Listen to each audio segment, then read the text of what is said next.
থাকবো, করতেই থাকবো। আমরা সেই উম্মত, আমরা সেই উম্মত। আজকে ইসরায়েল মুসলমানদেরকে কুচকাটা করবে, আজকে মোদি কাশ্মীরের মুসলমানদেরকে কুচকাটা করবে, আজকে শেখ হাসিনাকে কুলে বসায়া বাংলাদেশের মুসলমানদের বিরুদ্ধে আজকে ষড়যন্ত্র করবে। মিস্টার মোদি সাহেবকে বলতে চাই, বাংলাদেশের বিরুদ্ধে ষড়যন্ত্র করার আগে একটু আফগানিস্তানের দিকে তাকাও। বিশ্বের সবচেয়ে বড় পরাশক্তি আমেরিকা আফগানিস্তানের মুজাহিদদের কাছে টিকতে পারে না, সেখান থেকে জাইঙ্গা পয়লা বিদায় হয়েছে। মিস্টার মোদি সাহেবকে বলবো, আমেরিকার লোকেরা প্যান্ট পরে। মিস্টার মোদি সাহেব, আপনি দুটি পরেন, দুটি সামলান। বাংলাদেশের মুসলমানদেরকে নিয়ে ব্রিটিশ সরকারের প্রধানমন্ত্রী হাসিনাকে কুলে বসে ষড়যন্ত্র করবেন, পিঠে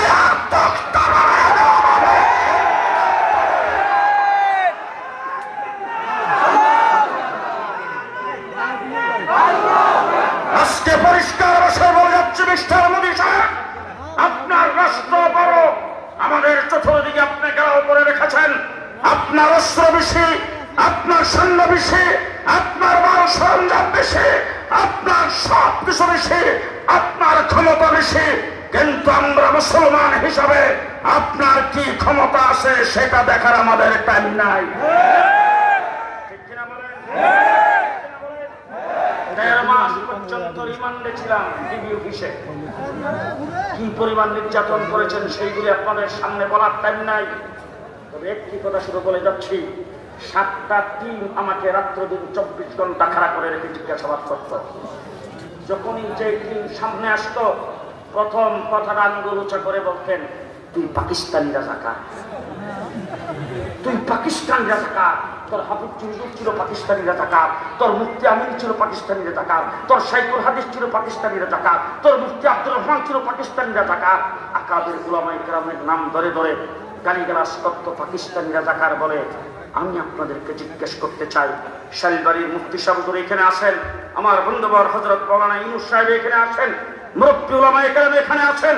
54 বছরের বাংলাদেশে কোন মসজিদের ইমাম, কোন একজন আলেম, কোন মসজিদের মুয়াজ্জিন, কোন মাদ্রাসার একজন শিক্ষক পাকিস্তানের পক্ষে একটা শব্দ উচ্চারণ করেছে আজকে কেউ দেখাইতে পারবে না। আমরা পাকিস্তানের পক্ষে কোনোদিন মিছিল করি নাই, পাকিস্তানের পক্ষে একটা বিবৃতিও দেই নাই।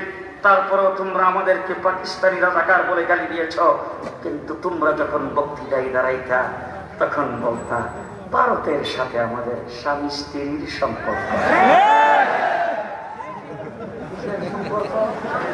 স্বামী স্ত্রীর সম্পর্ক, ভারতের উন্নয়ন আমাদের উন্নয়ন, ভারতের উন্নতি আমাদের উন্নতি। তোমরা যখন এই কথাটা বলছো তখনই আমরা মনে করেছিলাম আমাদের মেয়েটা আসলে প্রেম করে লাইছে।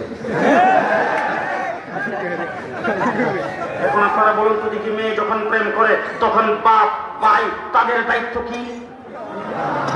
তাদের দায়িত্ব হলো তাকে প্রেম থেকে ফিরানো। তখন ফিরে যায় কি করে?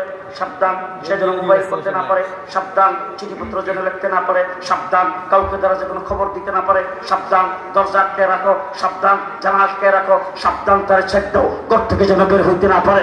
আমরাও কিন্তু হাসিনার ব্যাপারে সেটাই করছি।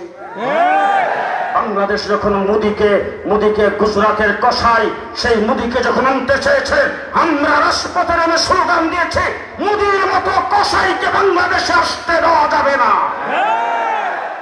শেষ পর্যন্ত দেখলাম আমাদের বাধাই কোনো কাজ হয় নাই, আমাদের মেয়েটা প্রেমও করছে, বাইকেও চলে গেছে। ঠিক কিনা বলেন?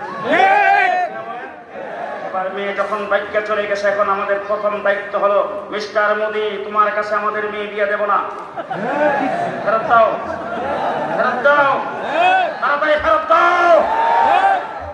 ফেরত না দেয় তাইলে কি করা হবে? কথা কয় না।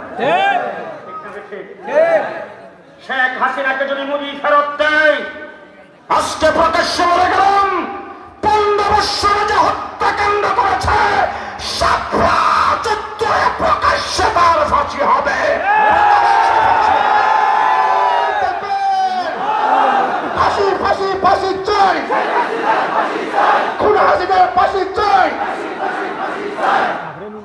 আমার বন্ধুগণ, আর যদি ফেরত না আসে, তাকে যদি ফেরত আনা না যায়, পরিষ্কার ভাষায় বললাম, বাংলাদেশে আওয়ামী লীগের স্থান হবে না, নৌকা মার্কা স্থান হবে না, বাংলার স্লোগান বাংলার মাটিতে হবে না। বাংলাদেশে ৯৯% মুসলমান হিসেবে স্লোগান হবে একটা। সেই স্লোগানটা কি আপনারা বলতে পারবেন? বলতে পারবেন? সবাই বলতে পারবেন? সবাই বলতে পারবেন? জোরে আওয়াজ করে বলতে হবে, নারায়ে তাকবীর।